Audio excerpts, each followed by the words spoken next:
नमस्कार, maths by D K Sharma YouTube channel पे आप लोगों का स्वागत है। आज हम लोग सेट नंबर 126 करेंगे और जिन लोगों को सेट का पीडीएफ चाहिए वो टेलीग्राम चैनल को ज्वाइन कर लीजिएगा। टेलीग्राम चैनल का नाम है मैथ्स बाय डीके शर्मा।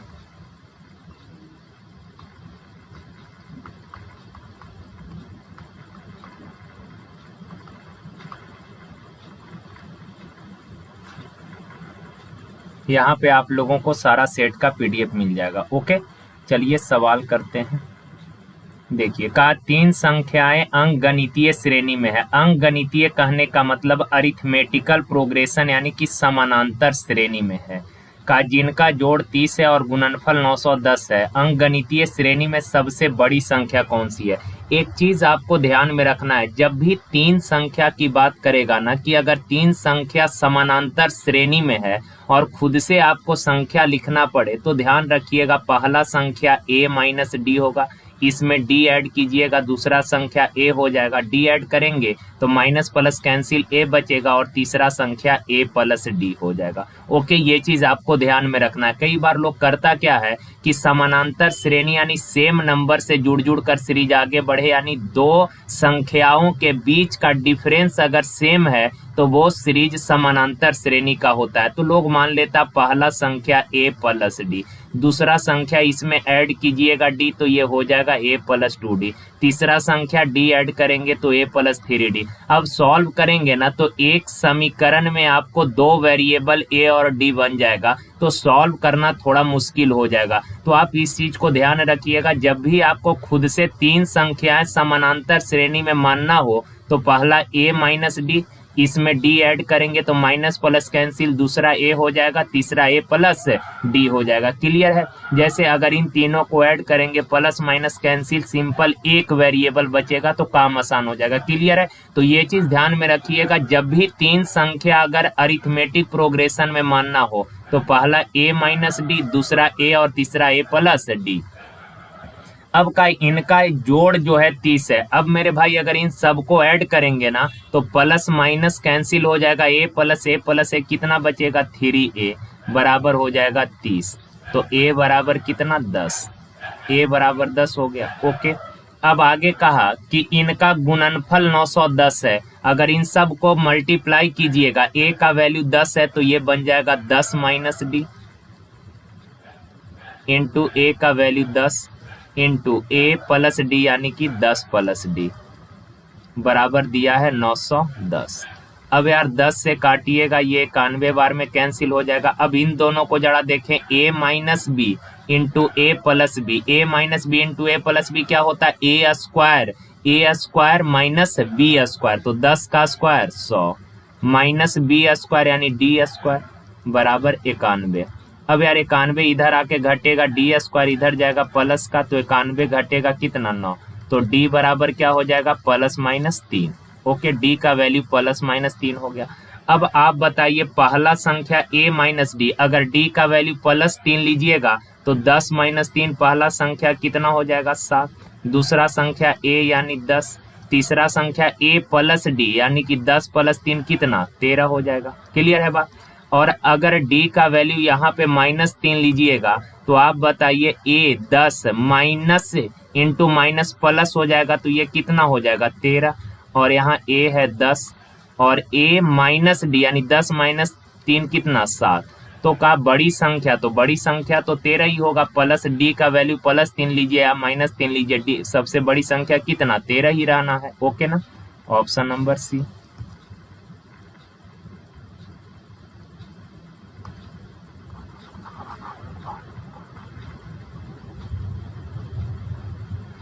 देखिए कहा यदि किसी संख्या का 3 गुना इस संख्या के 3/5 से 60 अधिक है, संख्या का 3 गुना यानी कि 3x, संख्या है x तो इसका 3 गुना 3x, संख्या के 3/5 से संख्या है x तो x का 3/5 क्या हो जाएगा 3x/5 का, संख्या का जो 3 गुना है संख्या के 3/5 से अधिक है कितना 60। सिंपल, अब एलसीएम ले लीजिएगा 5, तो 5 तिया 15, 15 में से 3 गया कितना 12x बराबर 60, 12 से काटिएगा 5 बार में तो x का वैल्यू कितना 25, x 25 आ गया तो का संख्या ऑप्शन ए।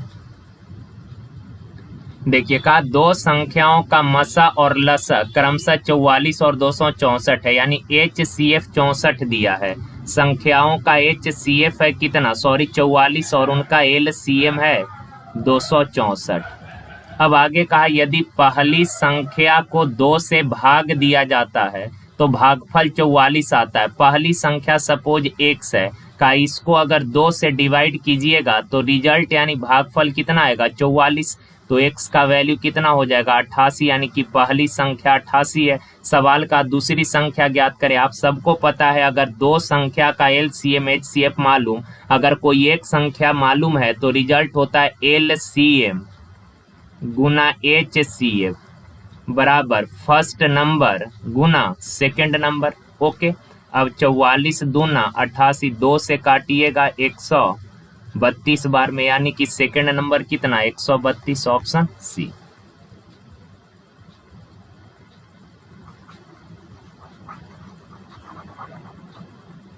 देखिए यार कहा किसी धन राशि पर 3 वर्ष का साधारण ब्याज 240 है, 3 साल का सिंपल इंटरेस्ट दिया है 240 रुपए। आगे कहा उसी धनराशि पर 2 साल का चक्रवृद्धि ब्याज, 2 साल का चक्रवृद्धि ब्याज है 170 रुपया।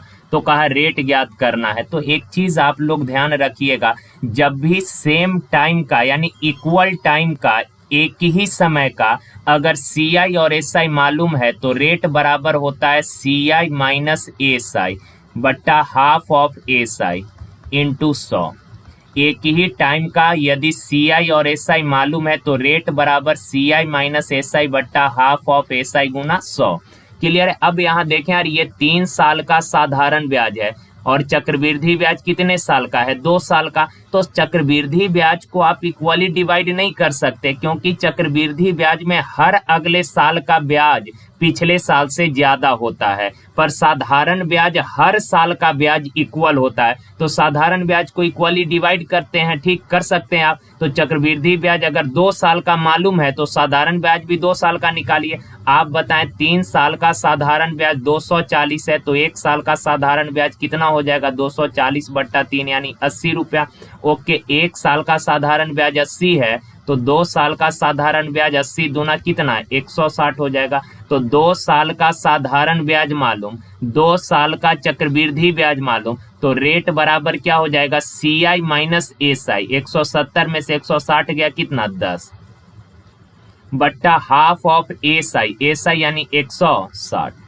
क्लियर है। तो हाफ ऑफ SI तो 160 का आधा कितना हो जाएगा 80 गुना 100। काटा पीटी कर लीजिए, 20 चौक 80, 20 पचे 100, 2 दूना 4, 2 पचे 10, 25 बट्टा 2 यानी 12.5, ऑप्शन है। देखिए का 11,250 की राशि को ABC में इस प्रकार बांटा गया है कि A का हिस्सा B तथा C के कुल हिस्से का 1/2 है। जैसे जैसे बोला बस लिखते चलिए। कहा A का जो हिस्सा है ये B तथा C के कुल हिस्से का 1/2 है, यानी कि रेशियो क्या हो जाएगा 1:2। सिमिलरली आगे बोला B का हिस्सा A और C के कुल हिस्से का, A और C के कुल हिस्से का 1/4 यानी 1:4। क्लियर है बात। अब एक चीज यहाँ पे देखें यार, पहला रेशियो में भी ABC है, सेकंड में भी ABC है, बस इनका अरेंजमेंट अलग है पर वेरिएबल तो सेम है ना यार। यहाँ भी ABC, यहाँ भी ABC। तो आप बताएं यहाँ तीनों को मिलाकर टोटल हिस्सा है कितना 3। यहाँ तीनों को मिलाकर ABC तीनों को मिलाकर टोटल कितना 5। आप बताइए अगर आदमी सेम है दोनों जगह ABC है तो इनका टोटल राशि भी सेम होना चाहिए। सेम नहीं है तो सेम बना लीजिए। यहाँ 5 से तो यहाँ भी, यहाँ 5 से ऊपर 5 से तो नीचे कितना से 3 से। अगर यहाँ 5 से किए तो हर जगह 5 से गुना, तो ये कितना हो जाएगा 5 एकम 5, 5 दूना 10। यहाँ 3 से गुना कीजिएगा तो ये कितना 3 एकम 3, 3 चौक 12। ओके, अब यार ABC तीनों का अलग अलग रेशियो पता कर लीजिए। जो इंडिविजुअल है उसको पहले लिख लीजिए। इंडिविजुअल यानी कि जो अकेले है, यहाँ A अकेले है तो A का हिस्सा कितना है 5 यूनिट, और अकेले कौन है B, तो B का हिस्सा कितना 3। अब सी का निकालना है तो देखें यार, बी प्लस सी का टोटल हिस्सा कितना है 10 और बी का 3 है, बी प्लस सी 10 है, बी अगर 3 है, 3 जाके घटेगा तो सी का कितना हो जाएगा 7, काम खत्म। ए का हिस्सा 5 यूनिट, बी का हिस्सा 3, सी का 7, तो तीनों को मिलाकर टोटल कितना 7 3 10 और 5 15, पर एक्चुअल में टोटल दिया है 11,250। 1 यूनिट का वैल्यू निकालिएगा तो 15 से 15 सते 105 हो जाएगा, 15 पचे 75 यानी 750 का। ए का हिस्सा बी से कितना अधिक है, ए का हिस्सा बी से कितना ज्यादा है, 2 यूनिट ज्यादा है। 1 यूनिट बराबर 750, तो 2 यूनिट बराबर कितना 1500, ऑप्शन बी।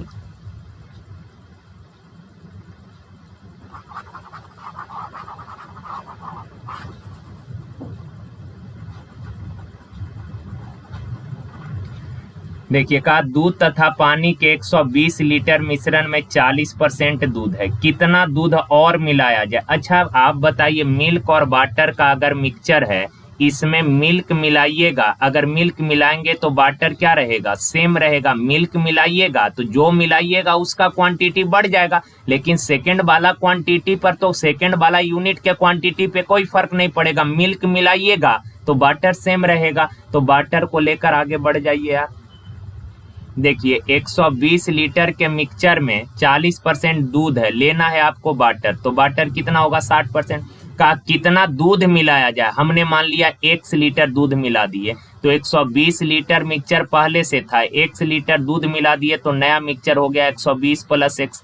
और का इस नए मिक्सचर में दूध 50% है। आप बताना, दूध अगर 50% है, आपको वाटर लेना है, दूध 50% है तो वाटर भी कितना होगा 50%। तो ये सेकंड डाटा से वाटर का मात्रा है, ये फर्स्ट डाटा से वाटर का मात्रा है, दोनों वाटर है तो आपस में बराबर हो जाएगा। अब %0 से %0 कैंसिल, 5 से काटिएगा 24 पचे 20 से, 24 छक 84 बराबर 24 छक 84, 6 चौक 24, 6 पगला है का, 6 चौक 24, 6 दूना 12, 12 दू 14 बराबर 120 + x। 120 इधर आके घटेगा तो x बराबर कितना हो जाएगा 24 लीटर दूध मिला, ऑप्शन नंबर सी।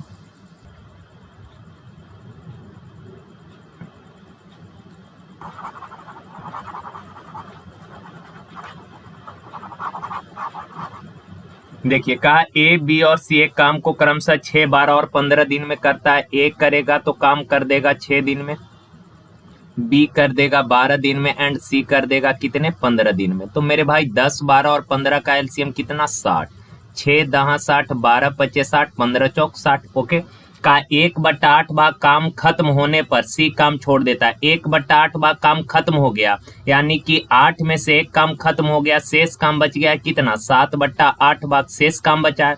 अब 4 दूना 8, 4 से 15 चौक 60, 15 सते 75 से 105/2 काम ये शेष बचा है। अब आगे का सी काम छोड़ दिया और शेष काम ए तथा बी पूरा करता है, तो शेष काम खत्म होने में कितना समय लगेगा। शेष काम बच रहा है कितना 105/2 का। इस शेष काम को ए और बी अगर करे तो काम कितने दिन में समाप्त हो जाएगा। देखिए ए एक दिन में 10 काम करेगा, बी एक दिन में 5 काम, दोनों मिलकर एक दिन में कितने काम 15 काम, एक दिन में 15 काम, तो इस काम को कितने दिन में कर देगा। दोनों के एफिशिएंसी से डिवाइड कर दीजिए, 15 सते 105। अब यार 7/2, 7/2, 7/2 यानी 3 सही 1/2 दिन में कर देगा, ऑप्शन नंबर सी। देखिए का एक बर्तन में दूध एवं पानी का मिश्रण है जिसका अनुपात 3:1 है। का एक बर्तन है जिसमें मिल्क और वाटर के मात्रा का रेशियो है 3:1। ओके क्या हो जा रहा है यार, 1 मिनट। देखिए का एक बर्तन में दूध एवं पानी का मिश्रण है, एक बर्तन है जिसमें मिल्क और वाटर का मिक्सचर है का जिसका रेशियो है 3:1, यानी मिल्क है 3 यूनिट, वाटर है 1 यूनिट का। इस मिश्रण में से 27 लीटर मिश्रण निकालिए। ये प्रारंभिक मिश्रण दिया है का। इस मिक्सचर में से 27 लीटर मिक्सचर निकाल लिए, तो आप बताइए 27 लीटर मिक्सचर निकाल लिए, जो शेष मिक्सचर बचा है, इस शेष बचे मिक्सचर में मिल्क और वाटर के मात्रा का रेशियो कितना रहेगा। रेशियो पर तो कोई फर्क पड़ेगा नहीं ना, क्वांटिटी चेंज होगा पर रेशियो सेम रहेगा। ऐसा थोड़े ना है कि आप उसमें 27 लीटर मिक्सचर निकाले हैं तो दूध ज्यादा निकल जाएगा, पानी कम निकलेगा। ऐसा कोई है आदमी जो दूध और पानी मिला के रख दिए और बिना कोई केमिकल प्रोसेस उसमें से दूध कोई निकाल देगा या केवल पानी निकाल देगा? ऐसा तो पॉसिबल नहीं है। तो मिल्क और वाटर का इनिशियल जो मिक्सचर था उसमें मिल्क और वाटर का रेशियो 3:1 था। का इसमें से 27 लीटर मिक्सचर निकाले, जो शेष मिक्सचर बचा ना, इसमें भी मिल्क और वाटर के मात्रा का रेशियो 3:1 ही रहेगा। अब कहा यार ये जो शेष बच गया 27 लीटर निकाल के सपोज आपने पी गया, अब ये जो शेष मिक्सचर बचा का इस शेष मिक्सचर में 8 लीटर पानी मिला दिए। 8 लीटर क्या मिला दिए? पानी मिला दिए। तो कहा अब रेशियो हो गया 3:5 का। आप बताइए पानी मिलाए हैं तो मिल्क क्या रहेगा? सेम रहेगा, और संजोग से मिल्क सेमे है। वाटर 1 से 5 हो गया तो वाटर कितना बढ़ गया? आप बोलेंगे सर 4 यूनिट बढ़ गया, और 4 का वैल्यू है कितना? 8 लीटर। 4 का वैल्यू 8 तो 1 का वैल्यू कितना? 2। 1 2 है तो बताइए बस शेष मिश्रण कितना है?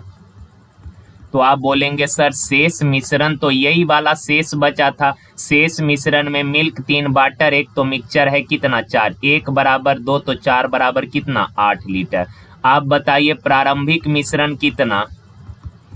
तो यार 27 लीटर निकालने के बाद जो शेष बचा है ये है 8 लीटर। 27 निकालने के बाद 8 लीटर है।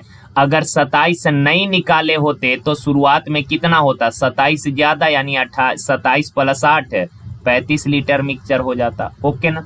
एक बार फिर से 27 लीटर मिक्सचर निकाल लिए। 27 लीटर मिक्सचर निकाले, इसको समझिए फिर।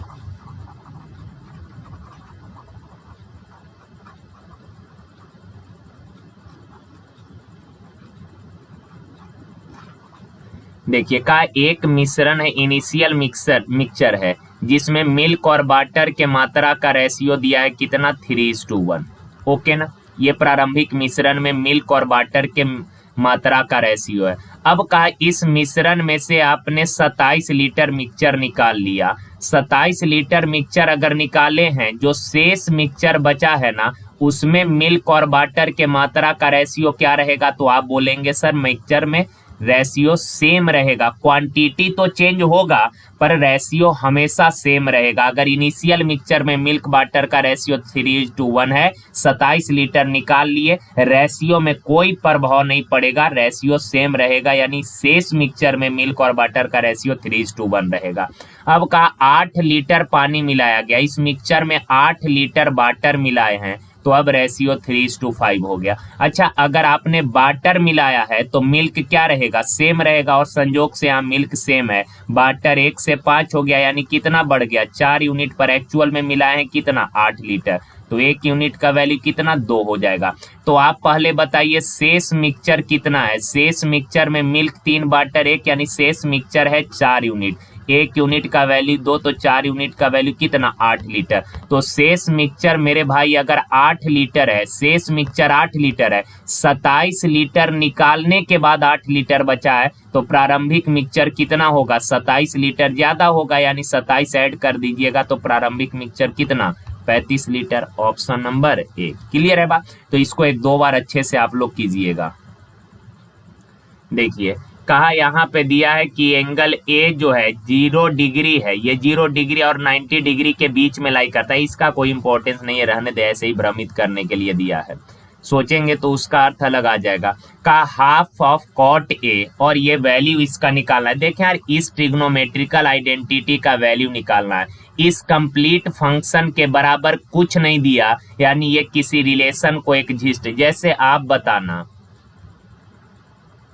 हम आपको बोल दे कि x प्लस वाई बराबर 4 है। ओके, x प्लस वाई बराबर 4 है तो यहाँ पे फिक्स हो गया x और y का वैल्यू। आप कुछ भी ऐसा नंबर लेना पड़ेगा जिसको लेने पर ये कंडीशन सेटिस्फाइड होना चाहिए। अगर x 3 लेंगे तो y फिक्स है कि आपको 1 लेना पड़ेगा, तभी इन दोनों को जोड़ने पर 4। अगर x 2 लेंगे तो y कितना? 2 फिक्स है कि 2 लेना पड़ेगा, तभी इनका योग 4 होगा। लेकिन सिंपल अगर बोल दे x एक वेरिएबल, इसका मान क्या होगा? तो डिफरेंट लोगों का रिजल्ट आ रहा होगा। कोई बोलेंगे 1 लीजिए, कोई बोलेंगे 2 ले लीजिए सर, कोई 3, यानी डिफरेंट वैल्यू आ रहा होगा। तो यहाँ पे अगर सिंपल वेरिएबल देना तो इसका मान फिक्स नहीं हो सकता, आप जो मर्जी सो ले सकते हैं।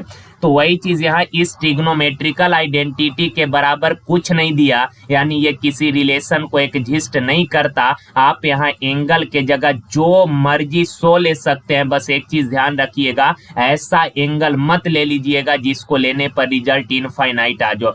उसके अलावा जो दिल करे वो लीजिए। तो यहाँ सेक टेन कॉस सेक टेन है, तो यहाँ पे सिंपल है, एंगल के जगह 45 ले लीजिए। 0 90 ले सकते हैं लेकिन इनफाइनाइट आ जाएगा, तो यहाँ 45 ले लेते हैं।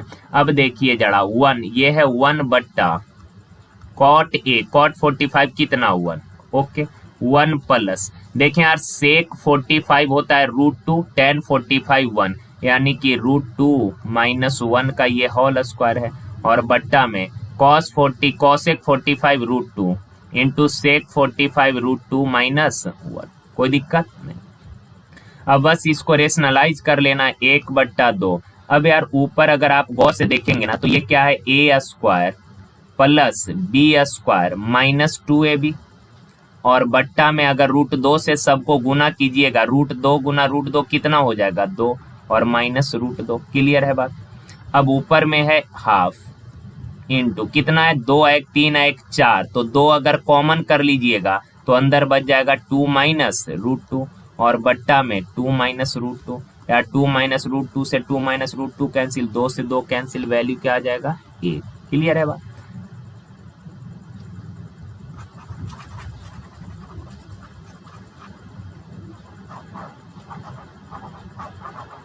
देखिए कहा एक कक्षा के ए और बी सेक्शन के छात्रों की कुल संख्या 110 है। ए और बी सेक्शन को मिलाकर टोटल 110 बच्चे हैं।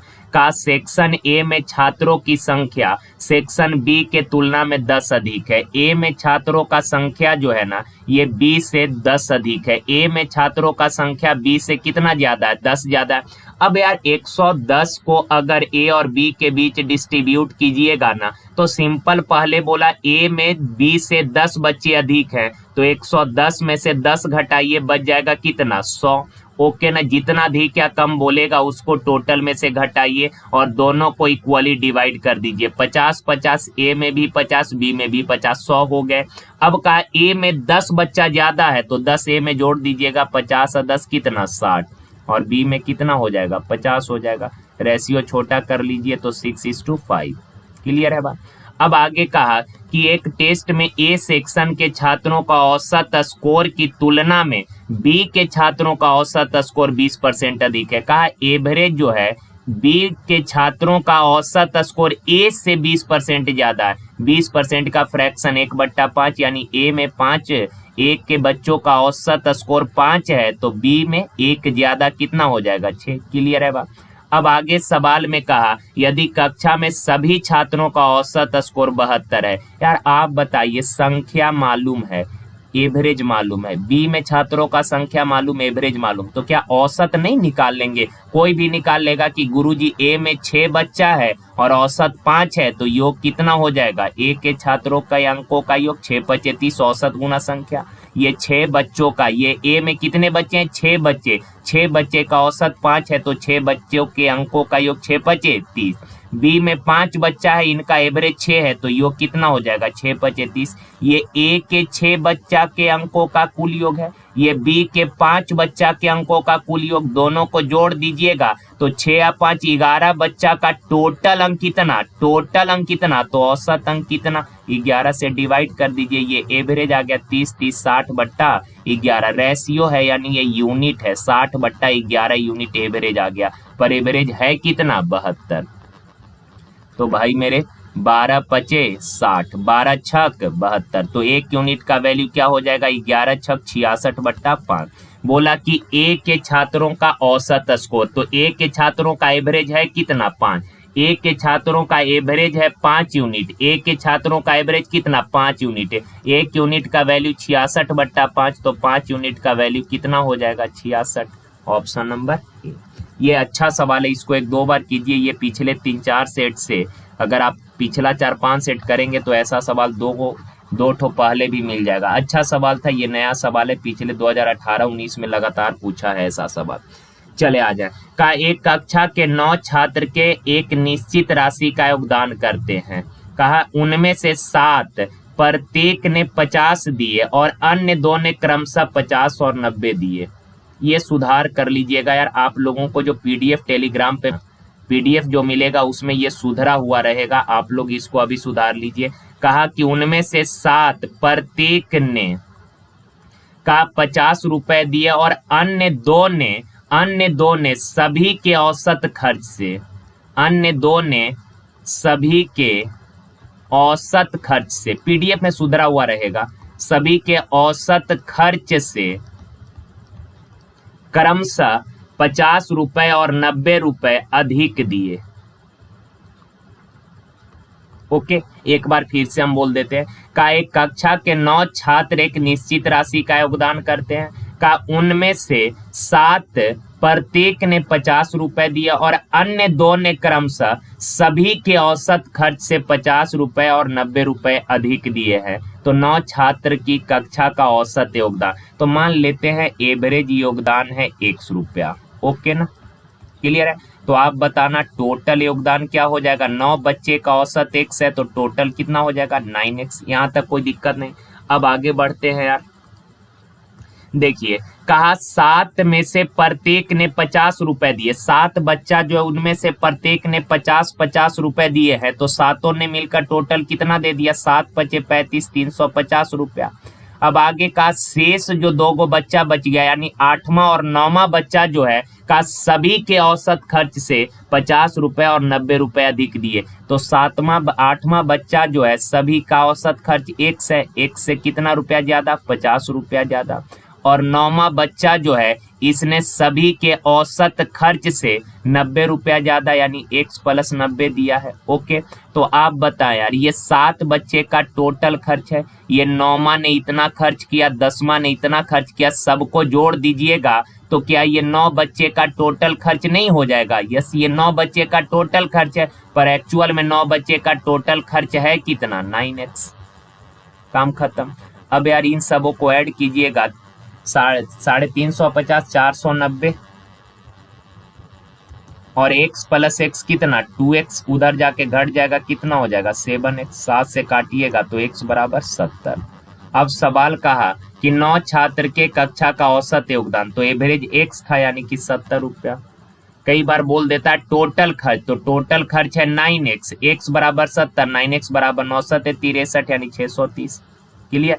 चलिए, कहा कि धारा के दिशा में 9 का चाल 12 किलोमीटर बराबर है। धारा के दिशा में बोट का चाल बढ़ जाता है। बोट का चाल अपना एक चाल होगा और दूसरा वाटर उसको सपोर्ट कर रहा होगा, यानी कि धारा के दिशा में बोट का चाल बढ़ जाता है, यानी बोट प्लस वाटर दिया है कितना 12।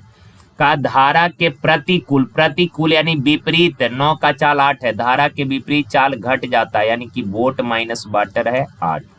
अब आगे सवाल कहा कि शांत जल में 24 किलोमीटर दूरी तय करने में नाव को कितना समय लगेगा। देखें यार, शांत जल में किसी भी व्यक्ति या नाव का जो चाल होता है ना, वो उसका ओरिजिनल स्पीड होता है। क्योंकि अगर वाटर शांत है और उसमें अगर आप तैर रहे हैं तो वो आपका ओरिजिनल स्पीड हो जाएगा। तो यहाँ पे कहा बोट को 24 किलोमीटर शांत जल में तैरने में कितना समय लगेगा, तो बोट का चाल कितना हो जाएगा। अगर इन दोनों संख्या का योग मालूम है, अंतर मालूम, बड़का निकालिएगा। अगर बड़ा वाला संख्या निकालिएगा, दोनों को जोड़कर 2 से भागा, 12 8 20, 2 से डिवाइड कर दीजिएगा, बोट का चाल आ गया 10 किलोमीटर बराबर।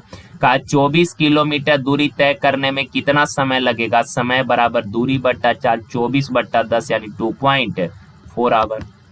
Option number C.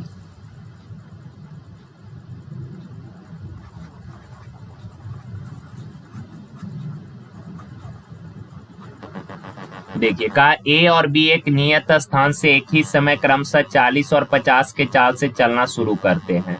कहा ए दूरी तय करने में 20 से 15 मिनट समय ज्यादा लेता है, तो कुल दूरी ज्ञात करें। तो टोटल डिस्टेंस d किलोमीटर है। कहा ए 40 के चाल से जाएगा, समय लगेगा कितना, दूरी बट्टा चाल।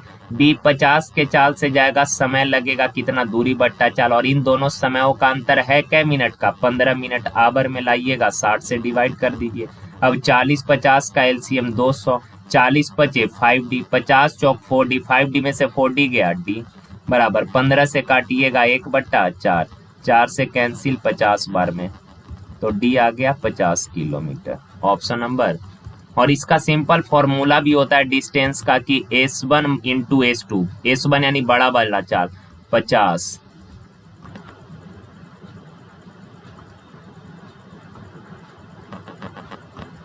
D बराबर S1 इंटू S2, S1 यानी बड़ा वाला चाल 50 इंटू S2 यानी 40।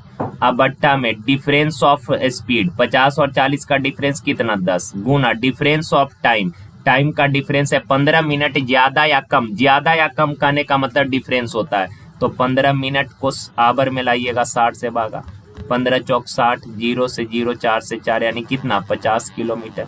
पर ऐसा नहीं है, इसको लगाने का कोई जरूरत नहीं है, ऐसे भी बेसिक भी आप करेंगे तो ये आसानी है। ठीक है, चलिए आगे।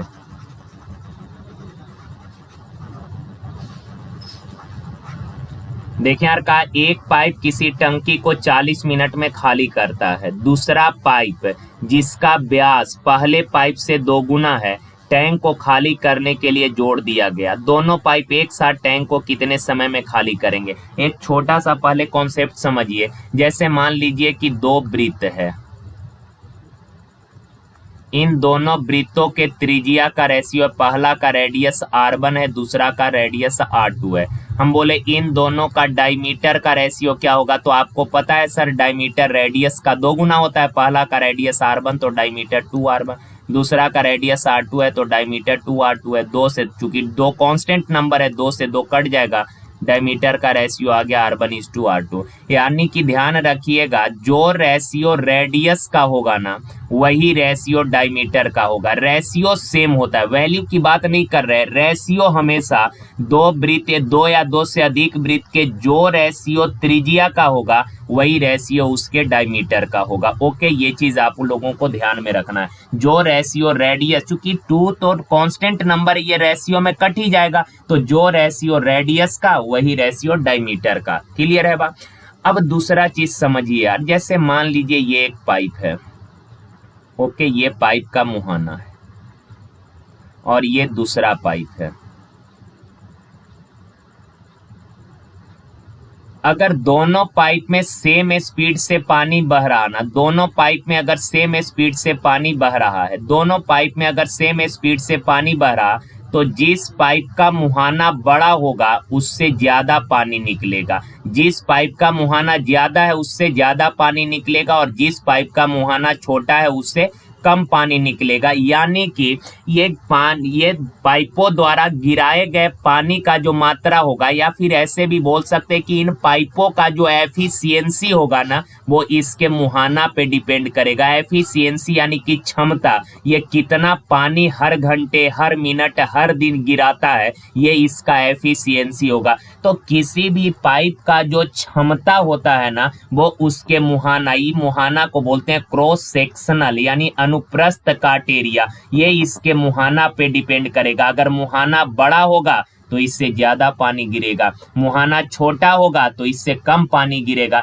यानी कि इन पाइपों का जो एफिशिएंसी होगा, जो क्षमता होगा, वो इसके मुहाना पे डिपेंड करेगा। और पाइप अगर बेलनाकार है तो इसका मुहाना कैसा दिख वही रहा होगा, मुहाना कैसा वृत्ताकार होता है, यानी वृत्त का मुहाने का एरिया, यानी वृत्त का एरिया क्या हो जाएगा πr²। क्लियर है बात। तो ज्यादा दिमाग नहीं लगाना है, बस इस बात को समझ लीजिए कि अगर सारे पाइपों में सेम स्पीड से पानी गिर रहा, तो जिस पाइप का मुहाना ज्यादा बड़ा होगा उससे ज्यादा पानी गिरेगा, और जिस पाइप का मुहाना छोटा होगा उससे कम पानी गिरेगा। यानी कि पाइपों का जो एफिशिएंसी होगा ना, जो क्षमता होगा, वो उसके मुहाना पे डिपेंड करता है। क्लियर है बात। चले आ जाए सवाल पे। कहा एक पाइप किसी टैंक को 40 मिनट में खाली कर देगा। ओके।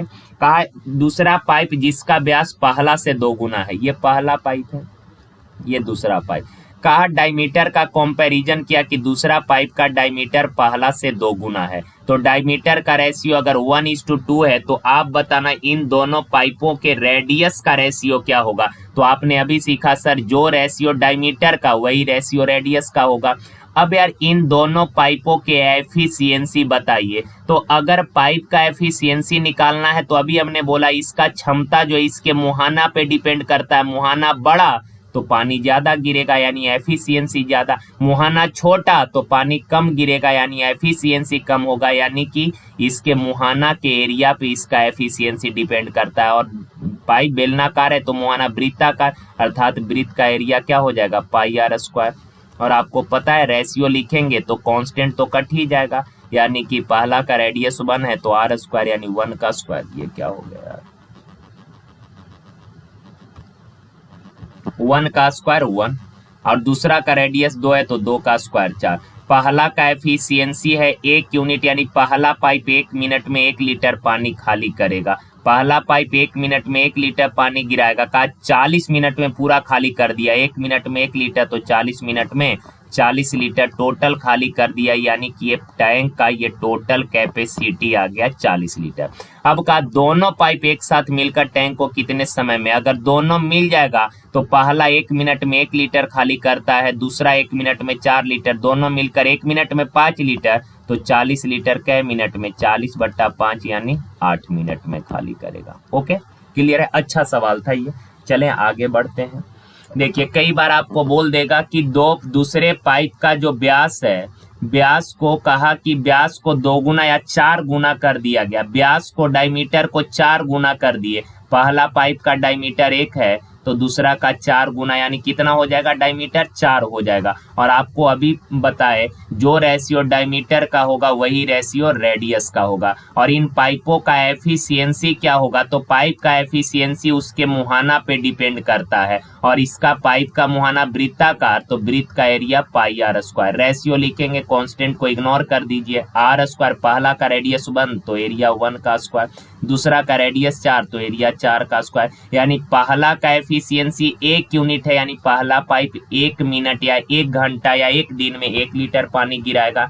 दूसरा पाइप का एफिशिएंसी 16 यूनिट है, यानी दूसरा पाइप 1 घंटा 1 दिन या 1 मिनट में 16 लीटर पानी गिराएगा। अब सवाल कुछ भी बोले बन जाएगा, ओके ना। अब जैसे देखिए ये पूछा हुआ सवाल है, किसी दिन सेट में ऐसा सवाल आप लोगों को मिल जाएगा तो उसको छोड़ना नहीं है। देखिए जैसे मान लीजिए ये 3 पाइप है, बोलेगा इन तीनों पाइपों के डायमीटर का रेशियो 1, 2/3 एवं 4 है। ओके डायमीटर का रेशियो, पहले तो रेशियो भिन्न में दिया, इसको अरेंज कर लीजिएगा, 3 से सब में गुना कीजिएगा, 3 ये 2 हो जाएगा और ये 4 दिया 12 हो जाएगा। अब आप बताइए डायमीटर का रेशियो है 3, 2, 12 का, तो रेडियस का भी रेशियो क्या हो जाएगा 3, 2, 12। अब इन पाइपों का एफिशिएंसी क्या होगा, तो सिंपल एरिया होता है पाई आर स्क्वायर, माइंड में रखना ये सब चीज, पाई से पाई कैंसिल, आर स्क्वायर 3 का स्क्वायर 9, 2 का स्क्वायर 4, 12 का स्क्वायर 144, ये पाइप का एफिशिएंसी आ गया। क्लियर है बात, अच्छा सवाल ऐसा होता है, आप लोग अब कर लेंगे, ठीक है। चलिए आगे बढ़ते हैं। देखिए का 1/4 भाग काम 3 दिन में कर देगा, ए जो है 1/4 भाग काम को 3 दिन में करेगा, तो ए पूरा काम कितने दिन में कर देगा 12 दिन में। कहा बी 1/6 भाग काम 4 दिन में, बी जो है ये 1/6 भाग काम 4 दिन में करेगा, तो बी पूरा काम 6 चौक 24 दिन में। यार यहाँ से 12 और 24 का एलसीएम कितना हो जाएगा 24, 12 दूना 24, 24 एकम 24।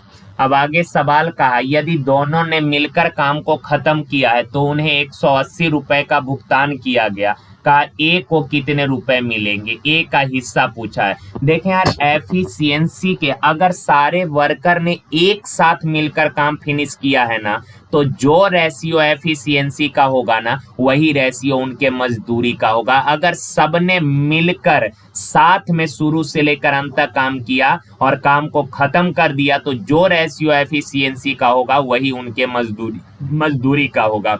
देखें एक दिन में 2 काम, बी एक दिन में 1 काम, तो दोनों मिलकर एक दिन में क्या काम किया 3 काम, और इस 3 काम का मजदूरी है कितना 180, तो 1 काम का मजदूरी हो जाएगा कितना 60। ए का हिस्सा बोला ए ने 2 काम किया, 1 काम का मजदूरी 60 है, 2 काम का मजदूरी 120, ऑप्शन बी।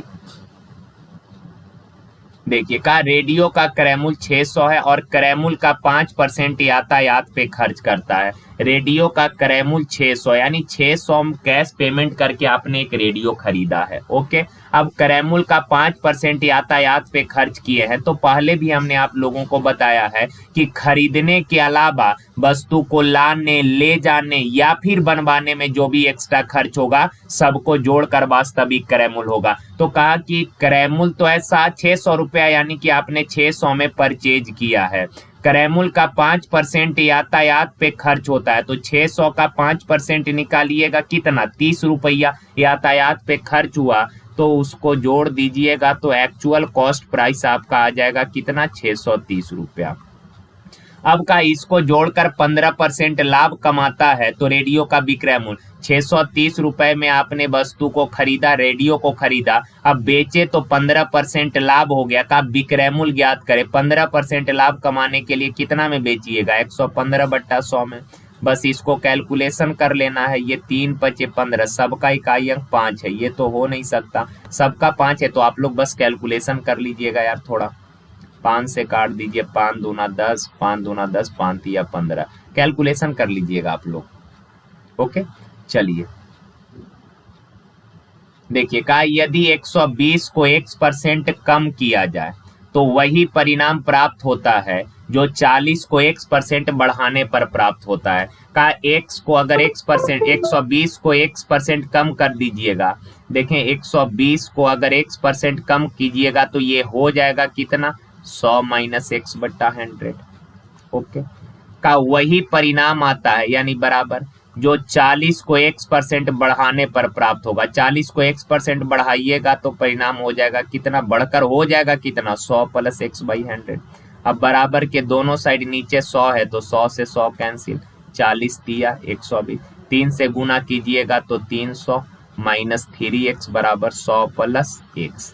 ओके, 100 इधर आके घटेगा कितना, 200, और 3x उधर जाके जुटेगा 4x, 4x बराबर 200, तो x बराबर कितना, 50। x का वैल्यू आ गया 50। अब सवाल कहा 210 का x%, देखिए 210 का x% यानी कि 50, x का वैल्यू 50 है तो 50%, 210 का 50% निकालिएगा कितना, 105 आ जाएगा। ओके, आगे बोला कि 180 के x + 20%, तो आप बताइए 180 का x + 20, x है 50, अब 20 ऐड कीजिएगा, 50 और 20 70%, यानी 70/100, 2 0 से 2 0, 7 8 56, 7 5 12, 126। क्लियर है। अब सवाल में कहा यार कि 210 का x% 180 के x + 20% से कितना परसेंट कम है, तो ये 105 जो है 126 से कितना कम है, 21 कम है। 21 कम है किस से, 126 से। परसेंट में रिजल्ट मांगा, 100 से गुना, 21 छक 2 तिया 2 से 50, 50/3 यानी 16 से 2/3%। देखिए कहा 30 मिनट एक दिन का कितना परसेंट है, तो यार सिंपल सवाल है, यूनिट को सबसे पहले सेम कर लीजिए। यहाँ समय मिनट में दिया है, यहाँ डे में दिया। आप सबको पता है कि सर एक दिन में होता है कितना घंटा, 24 घंटा, और यहाँ यूनिट मिनट में है तो 24 घंटा को मिनट में लाइएगा, 60 से मल्टीप्लाई कर देना।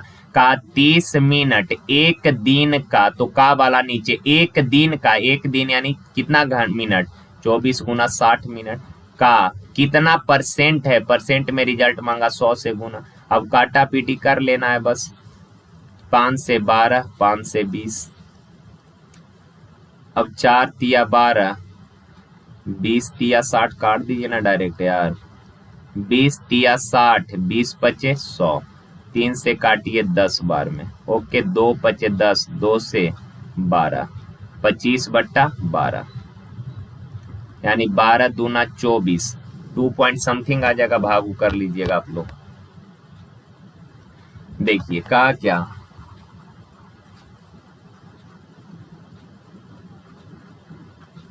किसी बिक्री में साड़ी पर दी गई छूट अंकित मूल्य के 1/4 के बराबर है। अंकित मूल्य के 1/4 के बराबर डिस्काउंट दिया। अंकित मूल्य के 1/4 यानी कहा के की वाला हमेशा बट्टा, अंकित मूल्य के 1/4 के बराबर डिस्काउंट दिया, यानी अंकित मूल्य 4 है तो डिस्काउंट 1 दिया है, यानी कि बेचा होगा कितना में, 3 में।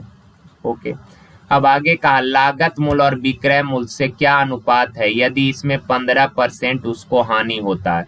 तो यार क्रय मूल्य निकालना है, आप बताइए। विक्रय मूल्य है 3 यूनिट, बेचा तो 15% हानि हो गया, तो विक्रय मूल्य में उल्टा गुना 100/15% हानि कितना हो जाएगा, 85। काटिएगा तो 5 से हो जाएगा 20, 5 से 17 बचे 85, यानी कि ये हो गया क्रय मूल्य 60/17।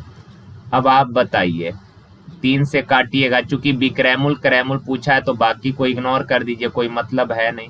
3 से एक बार, 3 से 20 बार, क्रॉस कीजिए, 17 एकम 17 और 20 हो गया, यानी विक्रय मूल्य है कितना, 17 यूनिट, क्रय मूल्य है कितना, 20 यूनिट। और सवाल पूछा लागत मूल्य का विक्रय मूल्य से रेशियो, तो लागत मूल्य कितना, 20 और विक्रय मूल्य कितना, 17, यानी 20:17, ऑप्शन डी। का ए और बी ने क्रमशः 3,000 और 3,200 रुपए एक ही ब्याज दर पर 2.5 वर्ष के लिए कर्ज लिए हैं। यदि बी ने ए से 40 रुपए अधिक भुगतान किया है, ब्याज का भुगतान किया, तो ब्याज की दर मान लेते हैं R% है यार। का बी ने ए से 40 रुपए अधिक किया है ब्याज, बी ने ए से 40 रुपए अधिक ब्याज दिया, बी ज्यादा दिया है, तो यार बी 3,200 रुपए उधार लिया था। आप बताना R% के दर से 3,200 रुपए R% के दर से 2.5 साल के लिए उधार लिया, तो 2.5 साल में ब्याज क्या मिलेगा, ब्याज बराबर मूलधन गुना समय गुना दर। ओके, अब ए 3,000 रुपए कर्ज लिया था, 3,000 रुपए पर 2.5 साल में R% के दर से ब्याज क्या मिलेगा, तो ब्याज बराबर मूलधन गुना समय गुना दर। ओके ना, और इनका जो ब्याज का डिफरेंस है ये दिया है कितना रुपए, 40 रुपए। अब यार परसेंट से 2 जीरो कैंसिल, 2 से काटिएगा 15, डिफरेंस है, परसेंट से 2 जीरो कैंसिल, 2 से काटिएगा 16, 16 पचे 80 यार, 15 पचे 75, 80 में से 75 गया 5 बार बराबर 40, तो रेट आ गया कितना, 8%। देखिए ये सवाल थोड़ा अच्छा है, पहले भी कुछ दिन ये रिपीटेड सवाल है, कुछ दिन पहले भी ये सवाल हम लोगों ने कर लिया। का एक रेलगाड़ी स्टेशन ए से प्रातः 7 बजे चलना प्रारंभ करती है, एक रेलगाड़ी जो है स्टेशन ए से 7 बजे चलना प्रारंभ करती है, और कहा क्या आगे 11 बजे बी पर पहुंच जाती है, 7 बजे चली है और 11 बजे बी पर पहुंच गई, यानी कि 7 बजे चली 11 बजे पहुंच गई, तो इसको टाइम लगा कै घंटे का, 4 घंटे का। ओके, का दूसरी गाड़ी स्टेशन बी से 8 बजे चली है, दूसरी गाड़ी स्टेशन बी से प्रातः 8 बजे चली है और का 11:30 बजे ए पर पहुंच जाती है, 8 बजे चली 11:30 में यहाँ आ गई। आप बताइए 8 बजे चली 11:30 में अगर यहाँ आ गई तो कै घंटे का टाइम लगा, इसको 3.5 घंटा, यानी कि 7/2 घंटे का समय लगा। ओके ना, बस आपको इस सवाल में यही 2 कंडीशन दिया है कि एक गाड़ी 7 बजे चली ए से और 11 बजे बी पर पहुंच गई, यानी कि इसको टाइम लगा 4 घंटा। का बी से दूसरी गाड़ी 8 बजे चली और 11:30 में ए पर आ गई, यानी दूसरे गाड़ी को टाइम लगा 3.5 यानी 7/2 घंटा। और इन 2 चीजों के अलावा सवाल में कुछ नहीं दिया, आपको खुद से डिस्टेंस मानना पड़ेगा और खुद से चाल निकालना पड़ेगा। आप बताइए यार, चाल बराबर क्या होता है, दूरी बट्टा समय, दूरी बट्टा समय, दूरी तो है नहीं, टाइम आपको मालूम है कितना है, 4। दूसरा आदमी का चाल क्या होगा, चाल बराबर दूरी बट्टा समय, समय है 7/2, बट्टा वाला 2 ऊपर चला जाएगा। ओके ना, अब आप यहाँ से एक चीज कर सकते हैं, दूरी कुछ भी मान लीजिए, XYZ जो मर्जी मान लीजिए, पर ऐसा नंबर मानिएगा ताकि कैलकुलेशन आसान हो जाए, ऐसा नंबर जो 4 से भी कट जाए और यहाँ 7 से भी कट जाए। 4 और 7 से कटने वाला नंबर क्या है, 28, तो हमने डिस्टेंस मान लिया 28 किलोमीटर, डिस्टेंस 28 मान लिए, तो इसका चाल हो जाएगा 7 किलोमीटर बराबर। और इसका डिस्टेंस अगर 28 है, 7 चौक 4 दूना चाल हो जाएगा 8 किलोमीटर पर आवर। कोई दिक्कत? डिस्टेंस भी पता कर गए, चाल भी पता कर गए। अब सवाल खत्म हो गया। अब देखें यार, ये 7 बजे चल दी थी, ये 8 बजे चली है, ये 7 बजे चल दी, ये 8 बजे, तो ये 1 घंटा पहले चली है। तो इसका चाल है 7 के चाल से चलकर 1 घंटा में कितना दूरी तय कर लेगी? 7 किलोमीटर दूरी तय कर ली। 7 बजे चली थी, 1 घंटा चलने के बाद 8 बजे यहाँ पर आ गए। अब 8 बजे ये भी यहाँ से चलना प्रारंभ कर दिया, तो 8 बजे के बाद इनके बीच का फासला है कितना? 21 किलोमीटर। अब 8 बजे के बाद दोनों एक दूसरे की ओर चल रही है, तो समय लगेगा कितना? समय बराबर दूरी बट्टा चाल। अपोजिट डायरेक्शन है, चाल जुड़ जाएगा। 8 7 15, 3 5 15, 3 7 21, यानी 1 सही 2/5 घंटा, यानी 1 घंटा 2/5 आवर को मिनट में लाइएगा, 60 से गुना, 12 25, 12 दूना 24 मिनट। सवाल का कितने बजे मिलेंगी? 8 बजे के बाद टाइम लगा है, 8 बजे के बाद टाइम लगा 1 घंटा 24 मिनट, यानी 8 के बाद 1 घंटा 24 लगा, यानी 9 बजकर कितने मिनट पे? 24 मिनट पे। Option number D. देखिए, कहा कोई व्यक्ति 50 किलोमीटर की यात्रा 25 के चाल से, 40 की यात्रा 20 के चाल से, 90 किलोमीटर यात्रा 15 के चाल से, उसका औसत चाल। सिंपल सवाल है यार। एवरेज स्पीड बराबर टोटल डिस्टेंस, टोटल डिस्टेंस ये 50 किलोमीटर, 40 किलोमीटर और यहाँ 90 किलोमीटर। 50 40 90 90 कितना हो गया? टोटल डिस्टेंस 180, और बट्टा में टोटल टाइम, टोटल टाइम। आप बताइए 50 किलोमीटर दूरी अगर 25 के चाल से तय किए तो समय लगा कितना? दूरी बट्टा चाल, 50/25 यानी क्या घंटा? 2 घंटा। आगे का 40 किलोमीटर की यात्रा 20 के चाल से तय किया है, तो समय लगेगा कितना? दूरी बट्टा चाल, 40/20 यानी क्या घंटा? 2 घंटा। तीसरा 90 15 के चाल से, 15 छक 90 6, तो ये होगा 6 या 2 8 या 2 10, 10 से काटिएगा तो ये क्या बार में? 18 बार में। तो एवरेज स्पीड आ जाएगा कितना? 18। Option A. कोई दिक्कत नहीं। का किसी रास्ते के दोनों ओर 2 बराबर लंबाई के खंभे स्थित हैं, ये रास्ता है। का इस रास्ते के दोनों तरफ इक्वल लेंथ के 2 खंभे लगे हैं। ओके ना? का रास्ते की चौड़ाई 100 मीटर है, ये रास्ता जो है टोटल 100 मीटर चौड़ा है यार। आगे का मध्य स्थित, रास्ते के मध्य स्थित बिंदु से खंभे का उन्नयन कोण 30 और 60 है। ये रास्ते का जो मध्य है यानी मिड पॉइंट है, खंभे के टॉप का उन्नयन कोण क्रमशः दिया है 30 और 60, तो ये 30 है, और यहाँ से इस खंभे के टॉप को देखिएगा तो उन्नयन कोण कितना है? 60 डिग्री है। सवाल कहा कि खंभे का ऊंचाई क्या होगा, ये निकालना। तो आसान सा सवाल है। आप पहले ये देखिए कि मेरे भाई 60 डिग्री से, तो 60 के सामने ये लंब होगा, लंब कितना? tan 60 होता है √3/1, लंब √3, आधार कितना? 1। यहाँ 30 डिग्री देखिए, 30 के सामने ये लंब हो जाएगा, जो एंगल लीजिएगा उसके सामने लंब, 30 के सामने लंब कितना? 1, आधार कितना? √3। आप बताइए खंबे का ऊंचाई सेम है, तो यहाँ तो हाइट √3 है, यहाँ हाइट 1 है, तो हाइट अगर सेम है तो दोनों जगह इक्वल बनाइए, तो इसमें √3 से मल्टीप्लाई करिएगा, तो इसमें भी √3 से गुना, तो √3 गुना √3 ये कितना आ गया? 3 आ गया। तो आप बताइए ये 3 है, ये 3 है, और ये कितना है? 1 है, तो 3 और 1 टोटल कितना हो जाएगा? 4। 4 बराबर 100, तो 1 बराबर 25।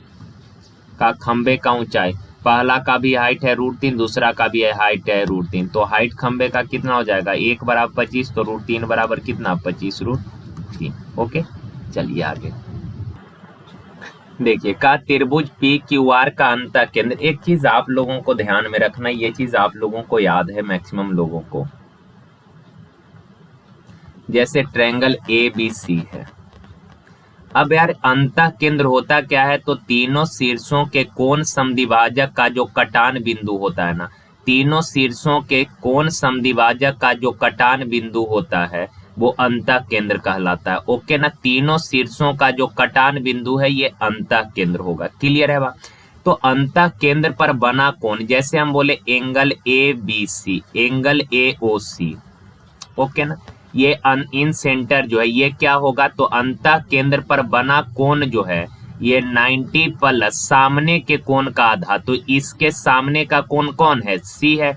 A और B हो गया, तो बचा हुआ कोण कौन है? इसके सामने का कोण कितना? C ना, तो ये सी का आधा हो जाएगा। सिमिलरली अगर आपसे बोले एंगल बी ओ सी क्या हो जाएगा, तो ये हो जाएगा 90 प्लस बी ओ सी। तो इसके सामने का कोण कौन है, इसके सामने का कोण ए है, तो ये ए का आधा हो जाएगा। बोले एंगल ए ओ सी बताना, ए ओ सी क्या होगा, तो 90 प्लस ए ओ सी, इसके सामने का कोण, इस एंगल के सामने का कोण कौन है, बी, तो बी का आधा होगा। ये सब बेसिक चीज आप लोगों को तो पता होगा ही। क्लियर। तो देखें यार, सवाल है काफी आसान सा। बोला क्या इसने कि त्रिभुज P Q R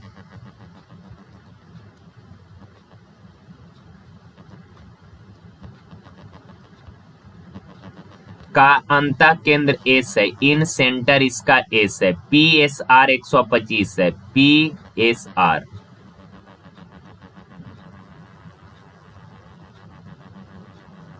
S R, ये वाला एंगल दिया है अपने को 125 डिग्री। सवाल का पी क्यू आर ये वाला एंगल निकालना है। तो अभी हमने बोला कि इन सेंटर पर बना कोण बराबर क्या होगा, अंतः केंद्र पर बना कोण 90 प्लस सामने के कोण का, तो इसके सामने का कोण कौन है, जरा गौर से देखिए, तो इसके सामने का कोण कौन है, क्यू, तो क्यू बाय 2 हो जाएगा। ओके। अब यार 90 इधर आके घटेगा कितना, 35, क्रॉस कीजिएगा तो 35 दूना 70, तो थीटा बराबर हो जाएगा 70। Option number A. ये सवाल अच्छा है, देखिए। का 6 मीटर त्रिज्या वाले अर्धवृत्त में बनाए जा सकने वाले सबसे बड़े त्रिभुज का एरिया, का यार एक अर्धवृत्त है, का इसका रेडियस है 6 सेंटीमीटर। इस अर्धवृत्त का रेडियस कितना है, 6 सेंटीमीटर। अगर रेडियस 6 है तो इसका डायमीटर क्या हो जाएगा, 12 सेंटीमीटर। ओके ना। का इस अर्धवृत्त के अंदर बनने वाले सबसे बड़े ट्रायंगल का एरिया क्या होगा, सबसे बड़े त्रिभुज का एरिया। तो देखिए यार, इस अर्धवृत्त के अंदर सबसे बड़ा ट्रायंगल अगर बनाना है, या फिर ऐसे बोल देगा कि मैक्सिमम एरिया का ट्रायंगल अगर बनाया जाता है, तो उस ट्रायंगल का एरिया क्या होगा। तो यार ट्रायंगल का एरिया मैक्सिमम तभी ना होगा जब उसका बेस मैक्सिमम कर दीजिए और हाइट मैक्सिमम कर दीजिए। अगर बेस और हाइट मैक्सिमम रहेगा, बेस और हाइट अगर मैक्सिमम रहेगा, तो उस ट्रायंगल का एरिया मैक्सिमम हो जाएगा। तो अर्धवृत्त के अंदर ऐसा ट्रायंगल बनाना है जिसका एरिया मैक्सिमम हो, या फिर बड़ा से बड़ा ट्रायंगल, बोले बात एक ही है।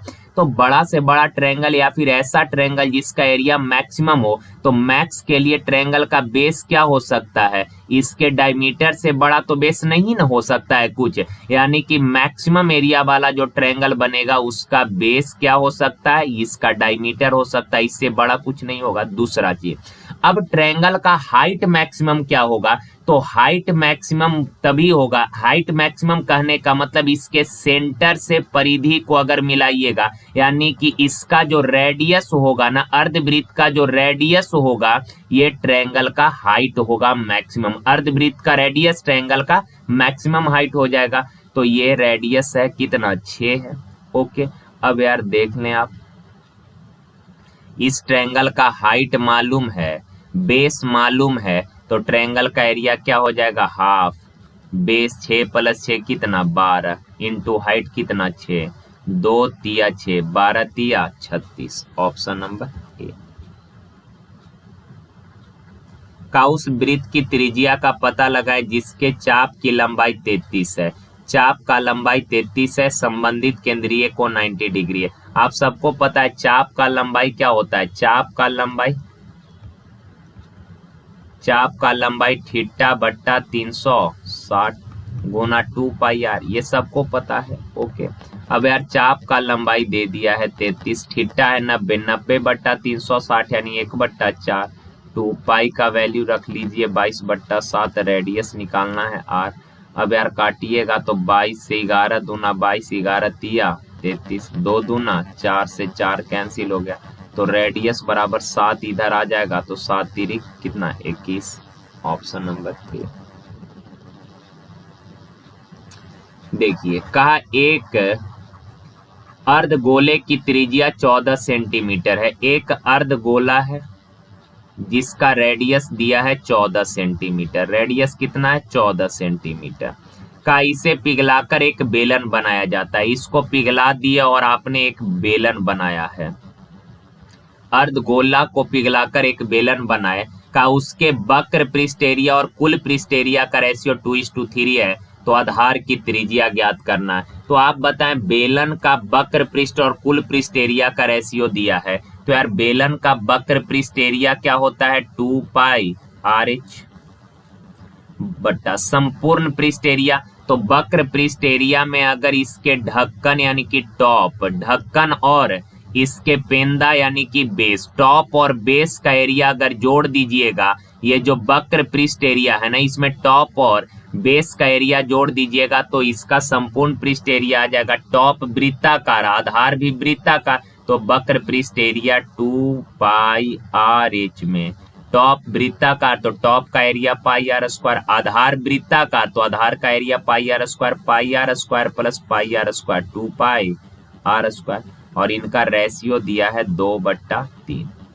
अब यार यहाँ से 2πr देखें तो कॉमन करिएगा, 2πr अगर कॉमन कर लेते हैं तो अंदर बच जाएगा h प्लस r।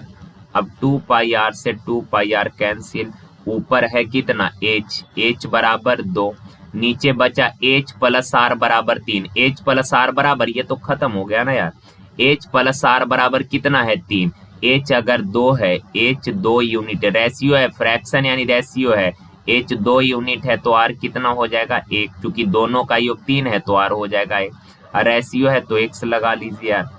ओके, काम खत्म हो गया। यानी कि ट्रायंगल का हाइट हो गया 2x, हाइट कितना है 2x है, मिटा देते हैं इसको माइंड में तो चीजें आ ही गया। हाइट है 2x, ट्रायंगल इसका बेलन का हाइट कितना है, हाइट है 2x और इसका रेडियस है कितना x। आपसे बोला आधार का त्रिज्या बताना, काम खत्म। यार आप बताइए अर्धगोला को पिघलाकर अगर बेलन बनाए हैं तो अर्धगोला का जो आयतन होगा बेलन के आयतन के बराबर होगा। अर्धगोला का आयतन होता 2π/3r³ यानी कि 14 का क्यूब। कै बार, 3 बार।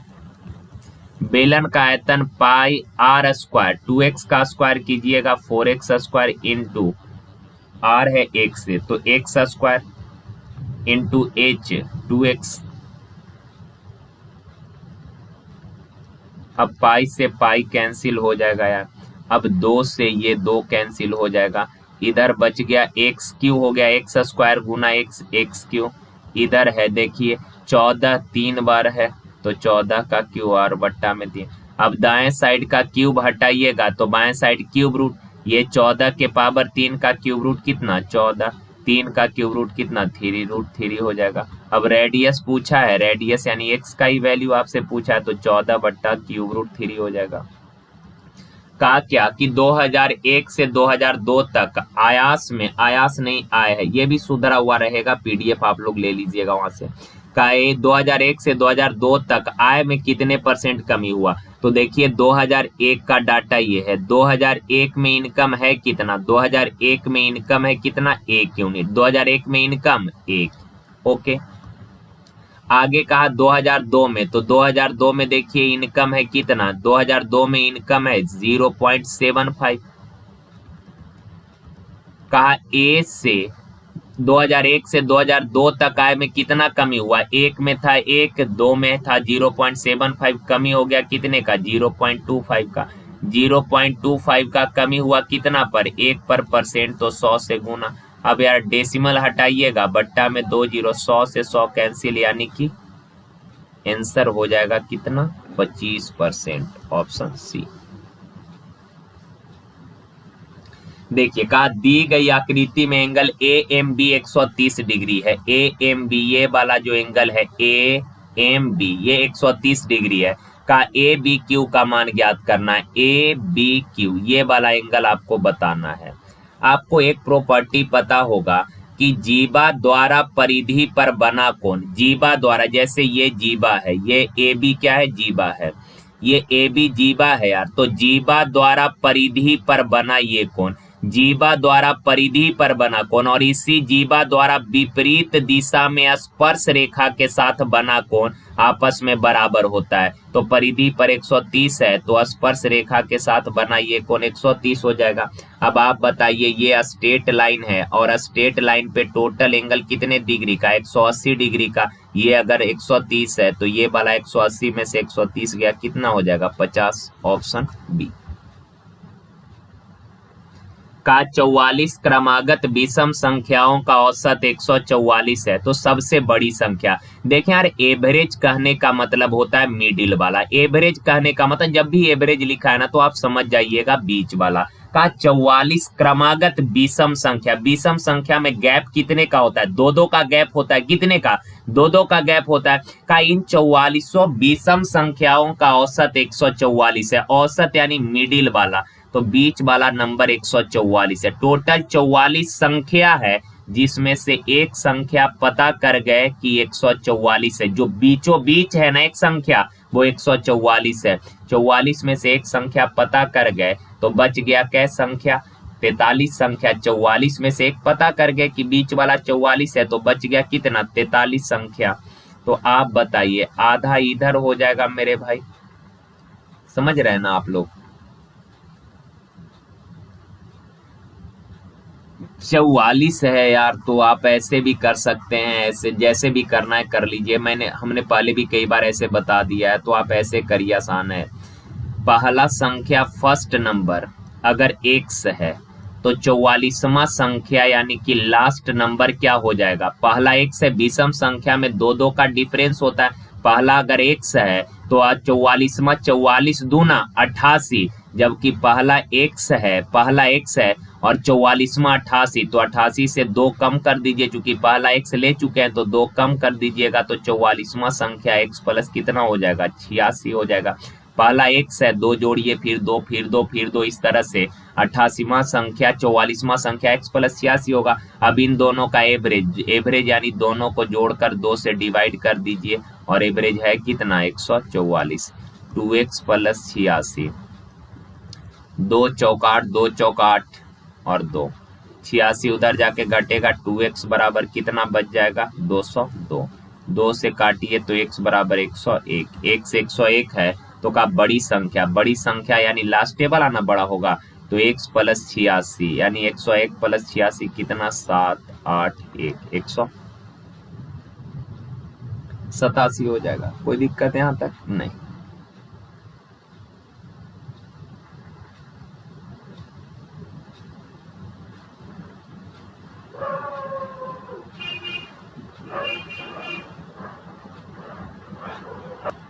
चलिए, थैंक यू यार, धन्यवाद, आज के लिए यहीं तक, थैंक यू।